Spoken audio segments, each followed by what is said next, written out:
Halo guys, kembali lagi sama Mimin di channel Alur Cerita.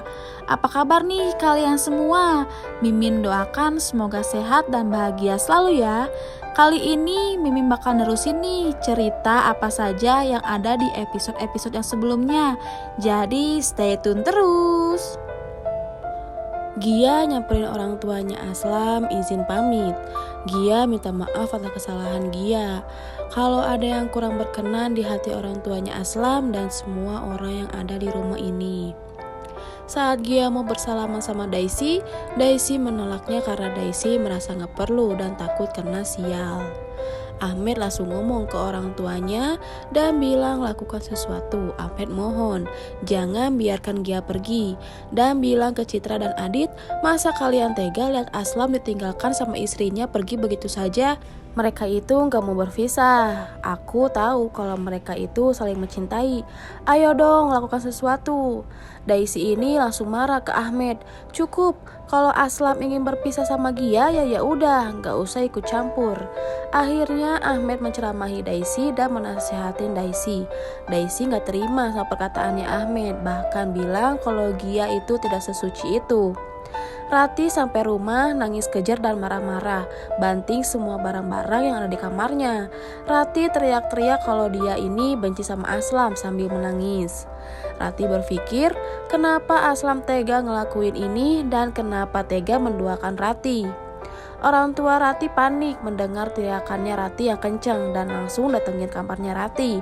Kamarnya dikunci, akhirnya langsung didobrak sama papanya.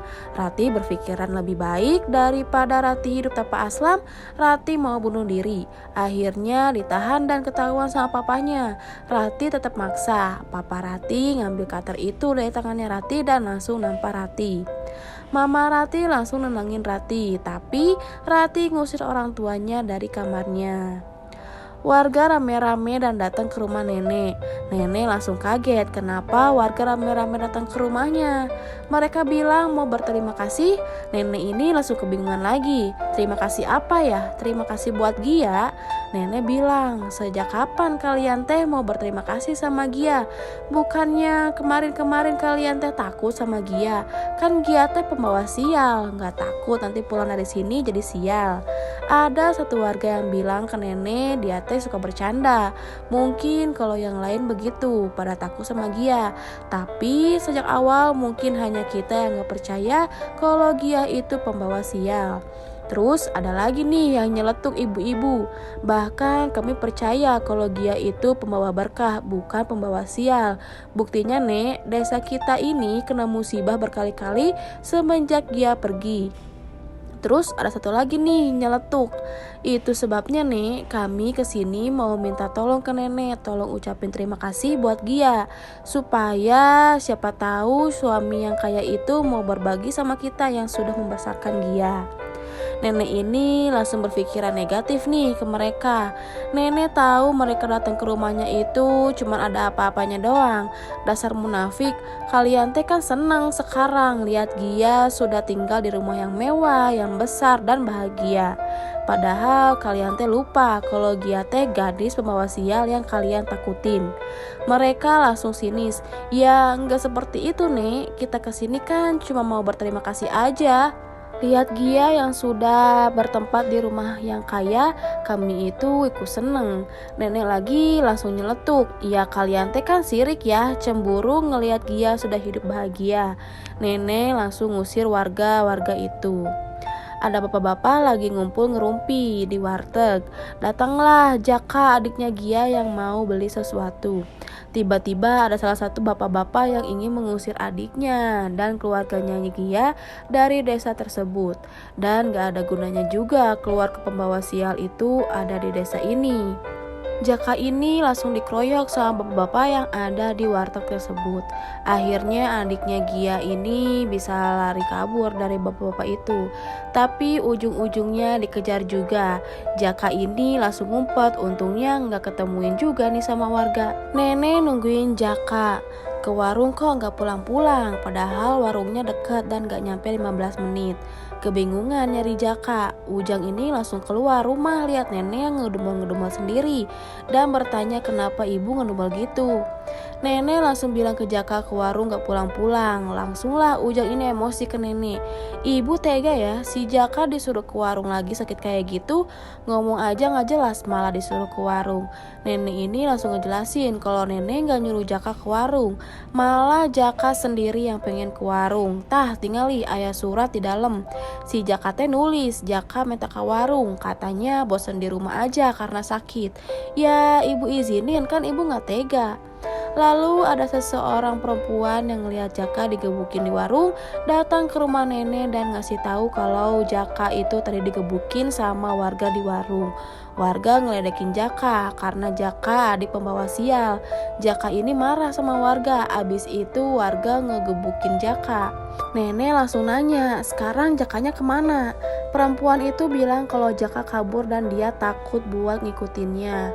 Ujang masih nyalahin Gia, pasti gara-gara perempuan itu orangnya udah pergi tapi sialnya masih ada di sini.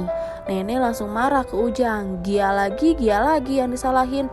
Akhirnya nenek nyuruh Ujang buat nyari Jaka. Rati akhirnya dijelasin semuanya sama orang tuanya.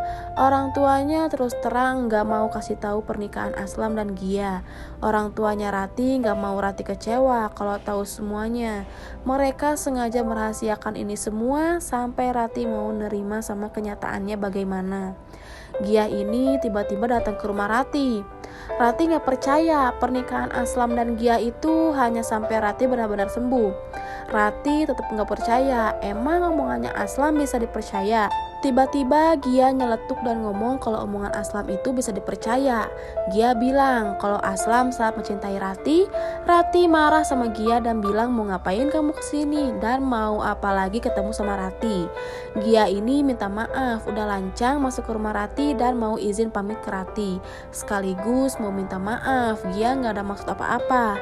Rati ini marah, gak usah ada lagi yang harus dibicarain dan udah gak mau berurusan lagi sama Gia. Gia akhirnya ngejelasin semuanya ke Rati. Kalau Aslam udah ngusir Gia, Aslam udah nyuruh Gia pergi dari rumahnya. Jadi Gia udah gak ada hubungan apa-apa lagi sama Aslam. Makanya Gia minta maaf, gak ada maksud buat ngambil posisinya Rati. Dan Gia gak mau tahu kalau kejadiannya seperti ini. Tapi jujur, Gia salut sama Rati. Baru kali ini Gia ngelihat ada laki-laki yang sangat tulus cintanya dan sangat murni seperti cintanya Aslam ke Rati. Aslam memang sudah menikah sama Gia, tapi Rati harus tahu Aslam menikahi Gia bukan karena Aslam cinta sama Gia. Aslam gak pernah cinta sama Gia. Aslam sangat sayang sama Rati. Aslam gak mau Rati kenapa-napa karena kutukannya. Aslam nikahin Gia untuk menghilangkan kutukan itu demi Rati. Gia ini akhirnya jelasin semuanya ke Rati apa yang terjadi antara Aslam dan dirinya selama ini. Pernikahan kontrak dan terpaksa. Dan Gia juga bilang satu hal yang dibilang sama Aslam saat pertama kali tanda tangan kontrak. Gia hanya tidak bisa mendapatkan cintanya Aslam sampai kapanpun. Karena kata Aslam dia hanya mencintai satu wanita, yaitu Rati, bukan Gia. Percayalah Rati, walaupun Gia sudah menikah, Gia gak pernah jadi bagian yang terpenting dari Aslam. Gia juga gak pernah maksain diri untuk jadi yang terpenting bagi hidupnya. Gia gak pernah diistimewakan oleh Aslam. Gia juga gak pernah nutus apa-apa. Gia hanya berusaha untuk jalanin kewajiban Gia sebagai istrinya Aslam. Gia ini berusaha jadi istri yang baik. Saat Rati mau nampar Aslam tapi ditahan sama Gia karena Gia cuma mau melindungi Aslam dan itu hanya naluri Gia aja. Dan Gia juga tidak mau melihat suaminya disakitin oleh orang lain. Dan Gia ini tiba-tiba malah langsung bersujud kepada Rati dan di depan kedua orang tuanya. Nah, gimana nih guys? Makin seru nih ceritanya. Makin penasaran aja gak sih sama ceritanya? Makanya pantengin terus channel ini karena Mimin akan terus menceritakan episode-episode yang selanjutnya. Jadi terima kasih sudah menonton video ini. Sampai jumpa lagi.